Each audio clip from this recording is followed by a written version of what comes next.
l'économie du 21e siècle va être beaucoup plus vertueuse que celle du 20e. On est en train de travailler, là, en ce moment, en fait, à réparer un peu ce qu'on a fait au 20e siècle, pour être tout à fait honnête. Comment innover dans un monde sous contrainte environnementale ? Comment innover quand on est un grand groupe d'énergie ? On en parle dans ce bonus de Monde Numérique avec le directeur de l'innovation d'EDF.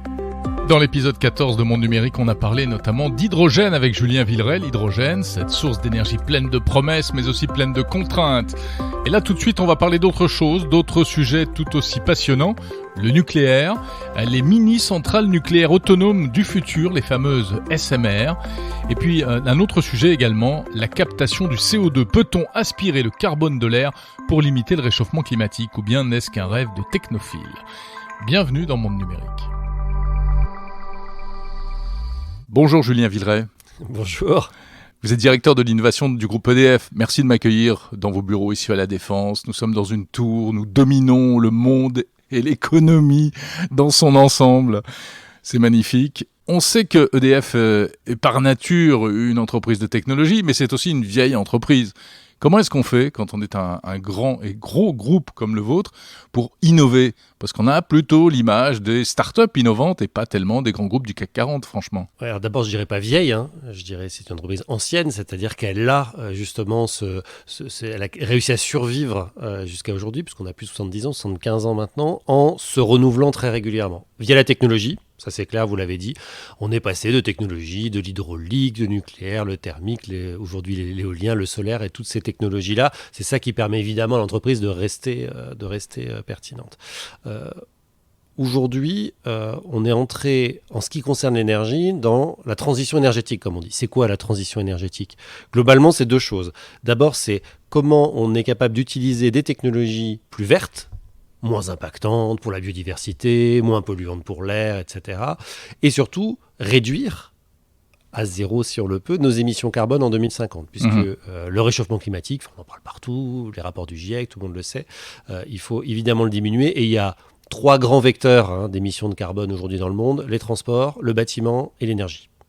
Et donc si on peut faire notre métier, c'est-à-dire réduire donc vous avez votre part finalement dans le réchauffement climatique, sans vouloir être désagréable. On a eu notre part. Alors EDF beaucoup moins que les autres parce que le nucléaire émet très peu de CO2, donc on a cette chance-là en France, mais globalement l'énergie évidemment était très très pollueur. Et donc aujourd'hui, c'est un sujet de survie l'innovation. C'est-à-dire qu'on n'est pas en train de dire on va innover pour faire joli. Je reviens à votre point sur les startups, on ne va pas innover pour faire joli.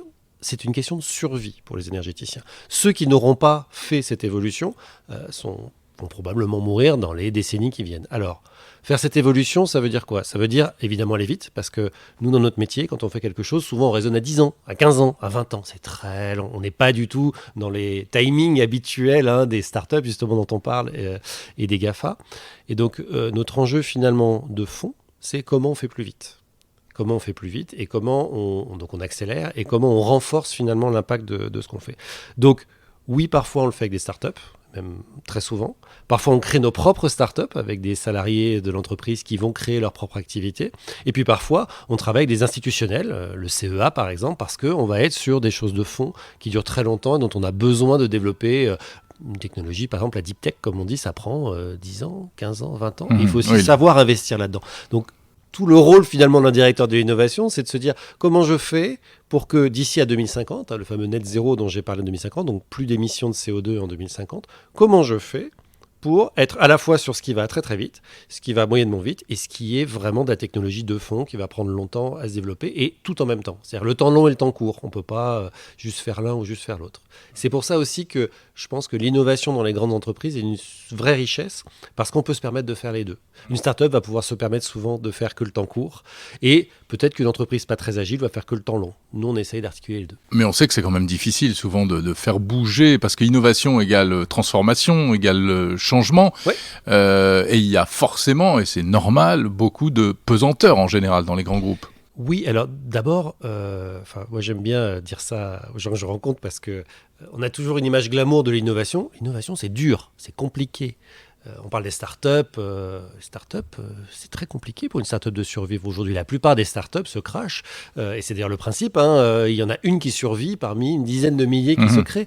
Et donc, il ne faut pas croire que c'est lourd, c'est compliqué dans les grosses boîtes. Et c'est très simple et rapide et facile dans les petites. En fait, il y a des complexités absolument partout. Après, une fois qu'on a dit ça, oui, il y a un vrai sujet dans les grandes entreprises. Ces fameuses lourdeurs, les côtés politiques, la difficulté à voir les disruptions aussi, c'est-à-dire ce qui va évidemment transformer le business. Mais ça, très souvent, je crois que c'est c'est un sujet culturel avant tout. Pour vous, vous transformez, c'est quoi ? Par exemple, les centrales nucléaires. On est dans une situation un peu bizarre, parce que d'un côté, on sait que c'est de l'énergie propre. Enfin, non propre, non, faut pas employer ce terme, mais en tout cas sans CO2. Et de l'autre côté, il y a une pression politique pour dire qu'il faut fermer le nucléaire. Oui, alors là, typiquement, c'est très intéressant ce sujet-là, parce qu'il y a à la fois la réalité de l'existant. On a des centrales nucléaires, on est en train d'en reconstruire d'autres, le PR par exemple de Flamanville, mais enfin, il y en a d'autres dans toute l'Europe. Il n'y a pas qu'en France qu'on construit des centrales, loin de là. Et donc là, la question, c'est finalement, est-ce que ce nucléaire qu'on a pu avoir envie de nous faire fermer il y a 10 ans et qu'aujourd'hui, au contraire, on nous demande plutôt de garder ouvert le plus longtemps possible. Oui, enfin, vous avez fermé Fessenheim. Alors, parce que le politique, il y a 10 ans, a pris cette décision. Mais aujourd'hui, on nous demande plutôt de prolonger les centrales, puisque les centrales existantes, aujourd'hui, vont être prolongées de 10 ans à la demande, en particulier, du gouvernement. Donc, c'est vraiment quelque chose qui a changé dans la perception à cause du sujet climatique. Aujourd'hui, tout le monde sait que, honnêtement, sans nucléaire, on ne résoudra pas la question climatique du point de vue, en tout cas, de l'énergie. Donc, il y a ça. Mais il y a aussi le fait que, sur le sujet du nucléaire, par exemple, et ça peut s'appliquer vraiment à toutes les autres technologies, l'hydrogène, par exemple, qui est en fait on va en parler d'hydrogène. Vieille technologie, c'est très ancien l'hydrogène, c'est pas un truc qui a débarqué il y a 3 ans. C'est qu'il y a eu un sursaut, grâce d'ailleurs à beaucoup de startups et d'entrepreneurs, un sursaut d'innovation, où tous ces gens se disent, mais par exemple, le nucléaire, on a eu 3 générations jusqu'à présent de réacteurs, la recherche s'était un peu arrêtée.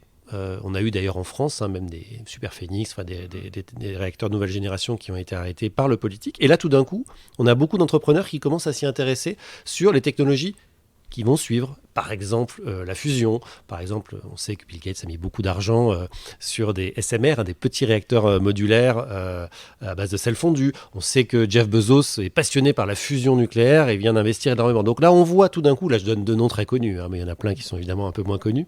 Un entrepreneur italien récemment a fait la une des journaux avec un projet au plomb en Italie. Bref, il y a un sursaut d'innovation dans le nucléaire et donc on ne peut pas considérer que la vie est statique.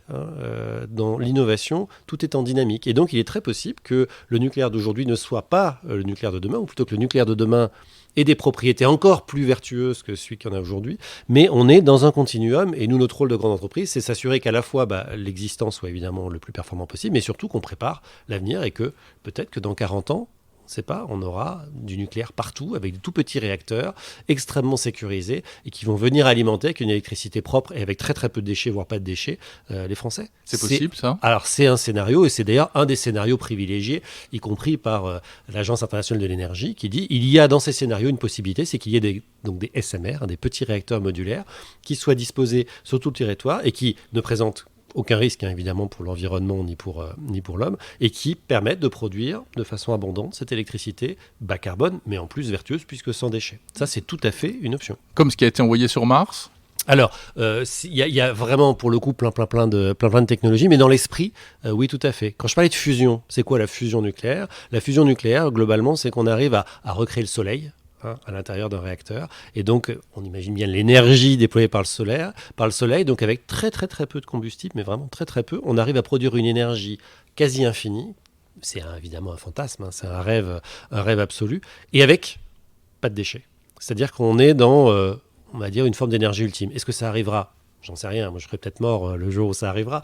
Peut-être que je serai très, très vieux et que je pourrai le voir, je ne sais pas. Mais en tout cas, c'est des choses qui se préparent aujourd'hui. C'est pas des choses qu'on arrive à créer en software avec un serveur et un PC en 2 ans. C'est pas un boulot de start-up, quoi. C'est pas un boulot de start-up, ou en tout cas, si c'est un boulot de start-up, c'est un boulot de start-up qui travaille sur le très long terme. Ouais. Et il y en a. Alors, le nucléaire, énorme sujet. Ça mériterait une émission à lui-même comme sujet.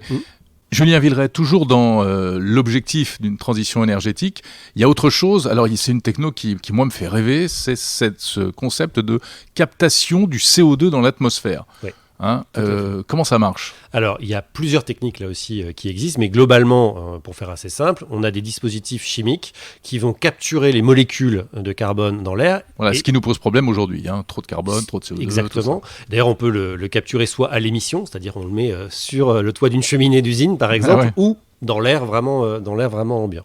Donc on récupère ces molécules de CO2, mais il faut en faire quelque chose derrière. Qu'est-ce qu'on en fait ? Des cailloux, c'est ça ? Alors on peut en faire plein de choses, et c'est ça qui est très intéressant dans les innovations qui sont en train de se développer maintenant, c'est qu'on peut les stocker dans le sol, par exemple dans des puits de pétrole qui seraient vidés, et donc finalement qui ne servent plus à rien. Ça peut être un exemple. Nous, honnêtement, c'est pas vraiment la solution qu'on privilégie. Nous, on privilégie plutôt la réutilisation. C'est-à-dire comment on en fait finalement un sous-produit utile. Par exemple, et c'est l'exemple que vous citiez qui nous intéresse beaucoup en ce moment, c'est comment on fait pour stocker ce carbone dans, par exemple, du béton. Le béton qu'on utilise pour construire nos maisons, nos appartements et nos immeubles. Parce qu'en fait, ça le renforce, ce béton. Ah oui. Et donc, on a à la fois un produit qui est enlevé de l'air, qui n'est pas toxique, mais enfin, disons dont on veut se débarrasser dans l'air, et en plus, il a une utilité, donc on peut le valoriser économiquement pour renforcer le béton derrière.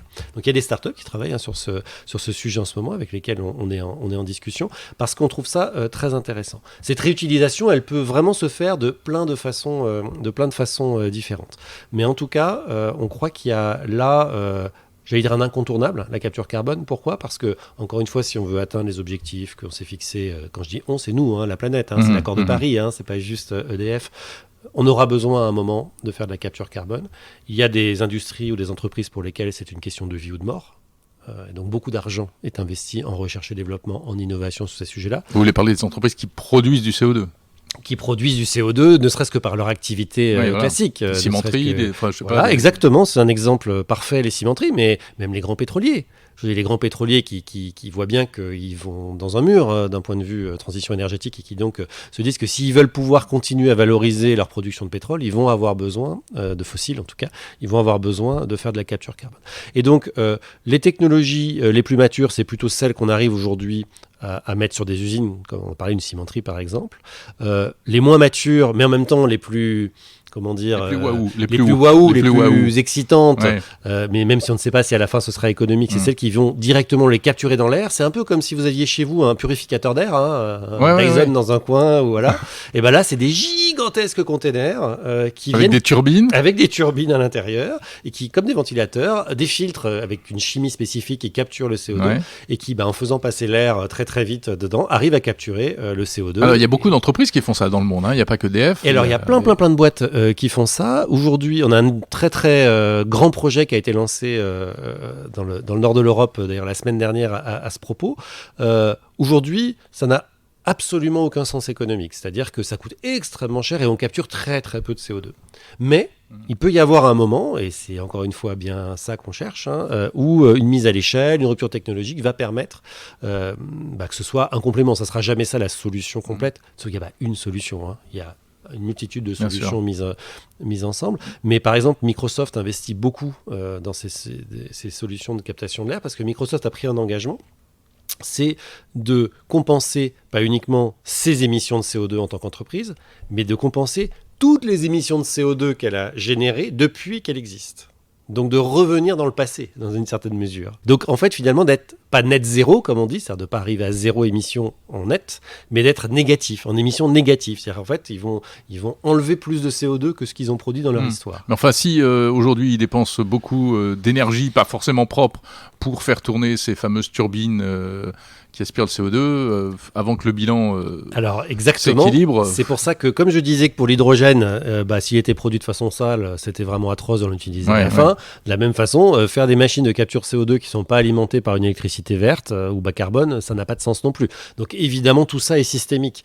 De la même façon que quand on regarde, je prends l'exemple de la mobilité électrique en Chine, par exemple, on sait tous que les villes chinoises sont très polluées, ça s'améliore, mais elles sont quand même très très polluées. Donc la voiture électrique a du sens au point de vue particules dans l'air, puisque voilà, les voitures essence, diesel émettent des particules. Mais enfin, si l'électricité avec laquelle on le recharge est faite par des usines de charbon qui sont à 20 km de Pékin, ce qui est le cas, le bilan à la fin n'est pas très très intéressant. Donc tout est systémique. Il faut toujours revoir le système dans sa globalité. Donc on voit qu'il y a quand même, dans cette dimension innovation, une grande part expérimentale aussi. Et à l'arrivée, tout ne réussit pas. Bien sûr. Une dernière question, Julien Villeray. Si on prend un peu de hauteur, face à ce défi de la transformation de nos modes de vie pour sauver la planète en quelque sorte. Il y a deux écoles aujourd'hui finalement. Il y a l'école de la décroissance et il y a l'école de ceux qui pensent que le progrès et la technologie va nous aider. Quel est votre point de vue ? Alors moi, mon point de vue, il est anthropologique, j'allais dire, c'est-à-dire il est humain. À mon sens, l'humanité a toujours recherché le progrès, le bien-être, le confort, le déplacement d'ailleurs, le voyage. Enfin, je veux dire, aujourd'hui, évidemment, on prend l'avion pour aller au bout du monde, mais enfin, dans le passé, on prenait ses jambes pour aller découvrir le territoire d'à côté. Donc ça, moi, je pense que c'est consubstantiel à l'être humain et que je ne crois pas du tout que ça changera. Donc, bien sûr qu'on peut faire des efforts et qu'on doit faire des efforts. Je ne suis pas du tout en train de dire qu'on doit épuiser les ressources. Je pense que la question de la ressource naturelle est très importante. Comment on l'optimise, comment on l'utilise moins, voire comment parfois on en recrée. Mais à la fin, je crois que le génie humain, entre guillemets, va quand même vers le progrès, vers la technologie, vers le développement. Ça a toujours été le cas. Moi, je pense que la parenthèse polluante, entre guillemets, qu'on a connue au XXe siècle, pour le dire vite, est une parenthèse. J'utilise ce mot à dessein. Je pense que la prise de conscience aujourd'hui fait qu'on est vraiment beaucoup plus vertueux dans nos façons de penser l'innovation, de produire nos produits et services, de recycler ce que l'on fait. Pas partout dans le monde, parce qu'on sait bien qu'il y a des pays qui ont un peu de retard sur nous, nous au sens par exemple France ou Europe en l'occurrence. Mais moi, je suis plutôt très optimiste sur le fait que l'économie du 21e siècle va être beaucoup plus vertueuse que celle du 20e. Et on est en train de travailler, là, en ce moment, en fait, à réparer un peu ce qu'on a fait au 20e siècle, pour être tout à fait honnête. Mais ce qui se crée maintenant pour le 21e siècle est quand même beaucoup plus respectueux, je crois, de l'environnement. Donc, en tout cas, voilà, ça, c'est vraiment ma conviction. Je pense que c'est vers ça que l'on va. Je ne crois pas que l'humain soit décroissant de nature, de même d'ailleurs que le règne animal, quand on le regarde fonctionner. Mais on verra. Merci beaucoup. Julien Villeray, directeur de l'innovation d'EDF. Merci Jérôme.